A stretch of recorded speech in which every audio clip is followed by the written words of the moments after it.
From the WLNS newsroom, this is In Michigan. I'm Brad LaPlante. Today, we're taking you inside COP30, the United Nations Climate Summit in Brazil, and why it matters. If you've watched climate headlines swing from record heat to historic floods, from wildfire smoke across our skies to lakes at risk right here in the Midwest, you know that this is no longer a distant debate. COP summits can feel abstract, but at COP30, countries are expected to show how they will close the climate gap and whether they are cutting emissions faster, financing resilience for communities feeling the impacts, and creating pathways for jobs and clean energy without leaving workers behind. Our guest today is Wolfgang Bauer, a physicist at Michigan State University and an author. His new book is called Climate Apocalypse, and just from the title, it's pretty obvious where he stands. We'll talk to you about the U.S. and its lack of involvement, innovation in the climate industry, and all the news you need to know about the climate summit. All that and more is coming up next here on In Michigan. If you could give kind of a brief synopsis of the book, what, and not that the title doesn't already do that, but what would you say that, that would be? You know that the temperature has been rising globally. And in the Paris Accord 10 years ago, at COP20, now we are at 30, the world tried to limit the temperature rise relative to the 20th century average to 1.5 degrees Celsius, which is 2.5 degrees Fahrenheit. Well, early this year, we busted through this limit. And I don't know if you need visuals in your segment, but I can show you something that captures this. This is the global average surface temperature anomaly relative to the average of the 20th century. So this ring that you see there at 0, that's the average temperature of the 20th century. And then from 1850 on, I show you months by months, this orange line that goes around. And you can see it was always around 0 until we were reaching the 1980s, and then it starts to deviate. And then in the 2000s, suddenly takes off. And so now we're at 1.5 degrees Celsius. That's the 2.7 degrees Fahrenheit that we wanted to limit the global warming to. But right now, it's actually still accelerating. And so if I can show you this temperature in Fahrenheit. So this is from 1850 to the blue dots are month by month measurements of the global average. And the orange line is the fit that my model says reproduces the data. And you can clearly see it does capture the data since 1850 with a spread around the average. And then what I project is that in 2050, we will warm up by another 2.5 degrees Fahrenheit. And that is going to be catastrophic. And what I will also say is that it's not just the increase of greenhouse gases that we have historically emitted into the atmosphere since the start of the Industrial Revolution, but it's also what the rising temperature as a consequence of that has done to the reflectivity of Earth. So what I need to explain is that all of the temperature of Earth can be explained just by the radiation of the sun that we're receiving. And so 70% or so of the solar radiation gets thermalized at the surface of Earth, and that determines the temperature of Earth. But 30% get reflected, and that's called the Earth albedo. And what has happened is that with global warming, snow and ice cover, especially of the northern hemisphere, has actually been reduced. And if you have been living in mid-Michigan for a long time, like I have, you know this. 40 years ago, almost 40 years ago, when I moved here, we regularly had snow in November. And now you can't even guarantee a white Christmas anymore around here. So snow cover has definitely been reduced. And it's even worse in the Arctic Ocean. Since the 1980s, we have lost, let me calculate that, 8 times the area of the state of Michigan in ice cover around the North Pole. 8 times. And what that means is snow is very reflective. You know that when you go skiing or snowmobiling, you have to actually wear sunglasses because the sunlight blinds you that gets reflected off the snow. Snow is white and therefore highly reflective. If you leave that snow cover off, then not as much sun gets reflected and the earth warms up quicker. And these two effects together, adding greenhouse gases to the atmosphere and reducing the albedo simultaneously, can lead to catastrophic consequences. Now, I can't give you a probability with which that will happen, but let's say it's just 1%. Should we act on that? And former Vice President Dick Cheney just passed away. His funeral was just, I think, yesterday. And he has this famous doctrine that says, well, it was the probability for nuclear arms falling into terrorist hands. And he said, even if it's just 1%, since this is so catastrophic, we have to treat this 1% outcome as a virtual certainty in terms of our response. And that's also how I argue about global warming. It may just be gradual and slow, and some island nations in the Pacific may vanish because of sea level rise, and it may get a little warmer, and food production in certain part of the world may be impossible, and we can migrate. But there is this possibility, maybe only 1%, that this will be a runaway. Arctic ice will melt, permafrost will thaw, more and more greenhouse gases get into the atmosphere, and then we could be on a path that has happened once in our solar system already, and that is Venus. Venus, 1 billion years ago, was probably like Earth is now. But now it's completely uninhabitable because of this greenhouse gas runaway. And the thing is, we can actually do stuff about it. We can stop burning fossil fuels, and it's economically advantageous. You can just look at MSU's campus. You may have seen the solar carports that we have here. 5,000 parking spots are covered with solar arrays. And I was one of the people that put this into reality 7 years ago. And it helps with MSU's greenhouse gas emissions, but it also helps our budget. It turns out now that solar energy is cheaper than energy that you get from fossil fuel power plants like coal and natural gas. So why not do it? And the US has retreated. We are not represented at COP30, officially at least, but China has gone way ahead. So if you look now, where are the, let's say, 10 largest solar arrays in the world? Every single one is in China, because they have realized what the threat is and what the economic benefit is. They can make their electricity without dependence on foreign oil much cheaper than they could with fossil fuels. And so the largest of these on the Tibetan plateaus, the largest solar farm, is 1,300 times as large as our carport array. And our carport array is the largest carport array in the United States. I want to get back to something you touched on first about the U.S., right, withdrawing. I know that there was a Democratic, and I forget his name, so forgive me for that, but there was a Democratic senator or congressperson from Hawaii.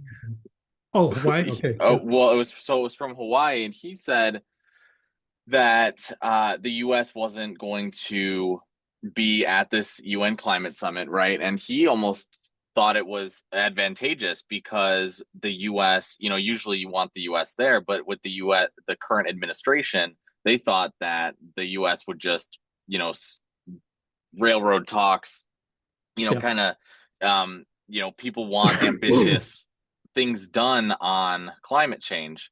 But if the U.S. is going to be there just to railroad this stuff, then it's not. Do you see it that way, or do you think that it would have been beneficial for the U.S. to be at the table? Well, I mean, it would have been beneficial for the US to be at the table and play a positive role. But I agree that currently in the Trump administration, this would have just been obstructionist for the Trump administration to participate. Don't forget the climate accord from the 10 years ago from Paris. As Trump won, came into office, he immediately withdrew us from the climate accord, from the Paris Accord. And then, as we oscillate back and forth between Democratic and Republican oscillations, we do something about global warming and then we stop. We uh, invest in renewables and then we invest in fossil fuels. So this back and forth is absolutely not productive. And that's probably why the statement was that, hey, it's better if the US doesn't attend. And what's happening, though, is that China is absolutely dominating the world in renewables right now. The Europeans, by and large, have converted huge sectors of their energy production to renewables, wind and solar and biomass and a whole slew of things, geothermal. And the US is stepping back from this.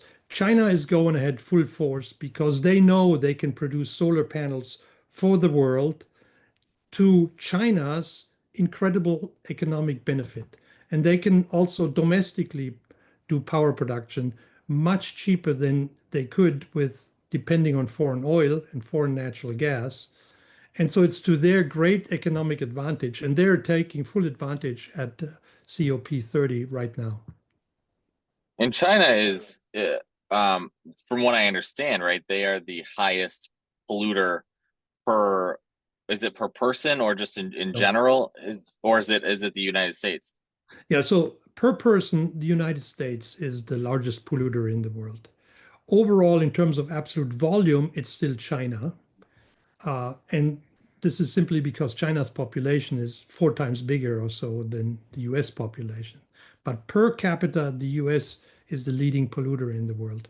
And partially, this is also uh, China's pollution is partially due to the fact that we have outsourced our, a lot of heavy industry, a lot of industrial activity, polluting industrial activity to China. So, it's we probably should also be blamed for part of the emission of China because all the things that China produces and then sells in the United States. Regarding the actual summit that took place, did what happened productively? Were there about productive discussions, or I guess what are your takeaways just from the summit itself? So, this happens annually, right? And annually there are meetings and symposia and then declarations and promises. And um, all along, for the last 100 years or so, fossil fuel use has still increased. So for the last 30 years, they had these meetings, and each year we come in with a new high mark for fossil fuel use in the world. So I will also say that the fraction of renewables is increasing and increasing. And right now it's over 40%. So over 40% of the world's energy is produced by renewables. And I include their nuclear, it's non-carbon, nuclear, hydro, uh, wind, solar, and biomass. And now also geothermal is beginning to have an impact. And so the sign is in the right direction. We're increasing the renewable fraction. Right now, we're still increasing the amount of fossil fuel that's being burned. And I see that it's going to turn around, but the question is this fast enough? And these annual declarations of interest and intent, they really can only do so much. People don't see the actual danger. I don't know if you saw the movie Don't Look Up. It featured an I have not. asteroid striking Earth. Actually, MSU was prominently featured there, our astronomy group. I'll have Uh, to watch that. but it's the same story. You don't think anything catastrophic can happen, and it's so advantageous just to go on with your daily life and not do something about it. But do something about it, we have to. So you have this book that's coming out, right? It's called Climate Apocalypse, and I that doesn't really give off an optimistic tone. So I'm wondering, do you think that I know you mentioned that, we might be headed in the right direction, but we're not doing enough to get there. Um, I guess what's most striking to me sometimes is that, it seems that money is always the answer. I mean, that's in journalism you learn just follow the money, and that's what usually where it'll lead you to the right answer. Um, I think about a lot of wealthy people who have, uh, you know, whether it be, houses on a coastline or it's in some way it eventually will, up, it will affect their bottom line. And, eventually I feel like something inevitable will get done. I don't know if you share that view or if, you think that I mean, obviously it's urgent, but I guess what's your view on that in terms of whether or not at what point does this become a problem for everybody? Well, so my book has actually two parts. The first one is where I lay out all the facts that can lead to this runaway climate catastrophe. It doesn't have to happen. In the second part of the book, and you're right, money is the answer. One of the equations that I use in all my presentations is energy is equal money. If you can make renewables cheaper than fossil fuel, then you have a winning formula. So you can save the planet and add to your pocketbook at the same time. And we have actually made this transition, about 5, 10 years ago. Now you can build solar arrays like the one on MSU's campus that actually generate electricity cheaper than what you could do with historically low natural gas prices in the most efficient natural gas power plant. So this is now a winning formula. And the question is just how fast can we do this? Now, as far as income inequality and differential impact on people from climate change, as you, for example, saw in New Orleans with Hurricane, I think it was Katrina, that flooded large parts of New Orleans, it's the poor people that suffer first and the most. There's huge swaths of land in New Zealand that have been bought up by the billionaires of the world. And for a while, you can take refuge at a moderate climate, at higher altitudes. But if our planet is pushed onto a path that has been taken by Venus a billion years ago, then everybody will suffer. It doesn't matter how rich or how poor you are. Can you explain, going back to the Venus thing, can you kind of explain how Venus was like Earth Oh, yeah, that long ago? it's a great question. Yes.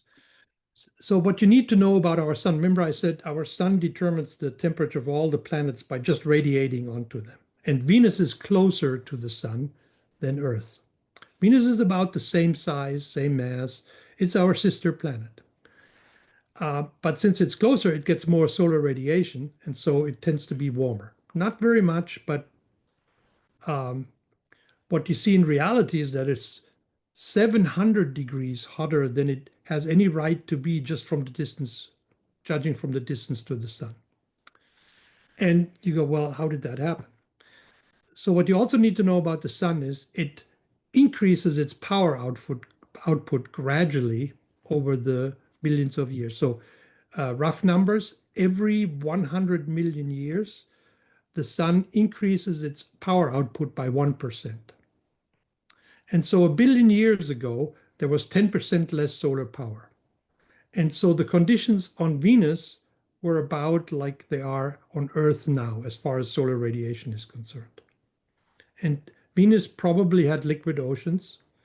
And then gradually what happened there is that the carbon dioxide started to dominate the atmosphere. Venus's atmosphere is over 96% carbon dioxide. On Earth, it's less than 1/2 of 1/10 of a percent still. So as carbon dioxide increased in the atmosphere, this greenhouse effect became more and more dominant. and then carbon dioxide got baked out of the oceans evaporated, got baked out of the rocks, and then Venus has become permanently uninhabitable. This will happen on Earth too, 1 billion years from now. I can guarantee you, because the sun will still keep getting hotter and hotter. But we shouldn't accelerate it so that it's in a few hundred or a few thousand years from now. And this is in our hands. I'm wondering, just to kind of wrap up, are there any countries that are maybe doing the right thing or have great solutions, or what are some of the solutions being talked about? I know that as simplistically, it's probably like drive less and No. maybe consume less meat, or what are they? No, all of this I do not recommend, because it's really hard to sell people on making personal sacrifices when they see others, other countries, other people not doing the same. And Interesting. the real positive message here is it's not necessary. We don't have to change our lifestyle. Higher energy consumption means more wealth. Everybody wants that for themselves, for their family, for their community. Every government wants that for their people. The thing is, with fossil fuels actually being more expensive than renewables, by switching to renewables, we free up a whole bunch of money and wealth that can go to a broader community. Now, in each country, the boundary conditions are different. And I can give you a few examples. Brazil is the world leader in hydropower. They have a huge fraction of their electricity that they generate from dams like the Itaipu Dam and some dams in the Amazonas. France is the world leader in nuclear energy. They're generating roughly 60% of their electricity from nuclear power. Denmark is the world leader in wind energy. And Denmark is a really flat country. So what happens when the wind doesn't blow? Well, they have actually a very interesting solution where they partnered with Norway, which is across some body of water from them. And Norway has these fjords. And what you can do in Norway is pump water up the fjords to store that energy and then release the water again and generate electricity from that. This is called pump storage. And actually, in the state of Michigan, we have a fantastic pump storage facility in Ludington. DTE and Consumers Energy have built this 50 years ago. And it's basically an artificial lake that they put up 300 feet above Lake Michigan. And when they have excess electricity, they just pump the water up, store the energy there. And when they need the electricity again, they let the water run down, drive turbines, and get the energy back. This is a 2.2 gigawatt installation, so as big in power production as your average nuclear power plant. And there are other countries that have bet predominantly on solar. And China basically does all of the above. The largest hydro dam in the world is the Three Gorges Dam in China. The number 2 is also there. The largest wind farms in the world are in China. And as I said, the 10 largest solar farms in the world are all in China now. And they have done that very, very rapidly over the last few years because they see the danger, but they also see the giant possibility for economic growth and additional prosperity for their population in this transition. And that does it for our show today. Thank you for watching or listening, and I will see you again tomorrow.